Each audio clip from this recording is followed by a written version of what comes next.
Triangle love స్టోరీతో వచ్చిన Arya box office ని షేక్ చేస్తే సీక్వెల్ గా వచ్చిన ఆర్య 2 మ్యూజికల్ హిట్ గా నిలిచింది. ఈ ట్రయాంగిల్ లవ్ కాన్సెప్ట్ మానియా నుంచి ఇంకో సినిమా కావాలని ఎప్పటి నుంచో అడుగుతున్నారు బన్నీ సుక్కు ఫ్యాన్స్. లేటెస్ట్ గా దిల్ రాజు ఆర్య 3 టైటిల్ ని రిజిస్టర్ చేయడంతో ఈ క్రేజీ సీక్వెల్ మరోసారి టాక్ ఆఫ్ ది ఇండస్ట్రీ అయింది.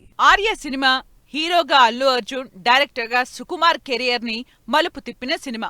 అప్పటి వరకు వచ్చిన లవ్ స్టోరీలో ట్రెండ్ సెట్టర్ గా నిలిచింది Arya. Hero characterisation, Sukumar writing and taking, Devi Sri Prasad songs create చేసిన మానియా అంతా ఇంతా కాదు. ఇదే కాంబినేషన్ తో భారీ అంచనాలతో వచ్చిన ఆర్య 2కి మిక్స్డ్ టాక్ వచ్చిన మ్యూజికల్ హిట్ గా నిలిచింది. ఇటు Arya cinema 20 years celebrations event లో అప్పటి మెమోరీస్ ని రీకాల్ చేసుకున్నారు. ఈ ఫంక్షన్ లోనే ఆర్య 3కి సంబంధించి అనౌన్స్మెంట్ ఇస్తారేమోనని ఎక్స్పెక్ట్ చేశారంతా. ఆ టాపిక్ అలా జనాల్లో ఉండగానే ఇటు దిల్ రాజు తన బ్యానర్ లో ఆర్య 3 టైటిల్ ని రిజిస్టర్ చేయడంతో ఈ క్రేజీ సీక్వెల్ మరోసారి తెరపైకి వచ్చింది.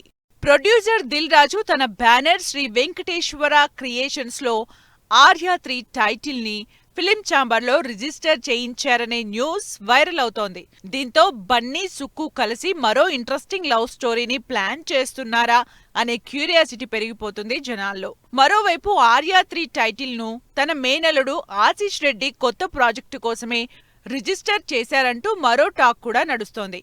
మరి ఆర్య 3 సినిమా ఎప్పుడు సెట్స్ పైకి వెళ్తుంది? ఈ sequel movie Bunny Sukku combination లో ఉంటుందా, లేక ఆశీష్ రెడ్డినే హీరోగా ఉంటారా అని ఇంట్రెస్టింగ్ గా ఎదురు చూస్తున్నారు జనాలు. తన కెరీర్ ని మలుపు తిప్పిన సినిమా ఆర్య అని, తనని స్టార్ చేసిన డైరెక్టర్ సుకుమార్ అని చాలా సందర్భాల్లో చెప్పారు అల్లు అర్జున్. ఆర్య సినిమా లేకపోయుంటే తన ఫిలిం జర్నీని ఇమాజిన్ చేసుకోలేనన్నారు అల్లు అర్జున్. తమ హీరోకి ఇంతటి క్రేజ్ తీసుకొచ్చిన ఆర్య 2 సినిమా టైటిల్ తో వస్తోన్న ఆర్య 3 సినిమాలో అల్లు అర్జున్ ను కాకుండా మరో హీరోతో సినిమా చేస్తే ఫ్యాన్స్ యాక్సెప్ట్ చేసే సిచ్యువేషన్ ఉందా అనే క్వశ్చన్స్ సైతం రైజ్ అవుతున్నాయి. ఏదేమైనా అఫీషియల్ అనౌన్స్మెంట్ వచ్చే వరకు వెయిట్ చేయాలంటున్నారు ఆడియన్స్.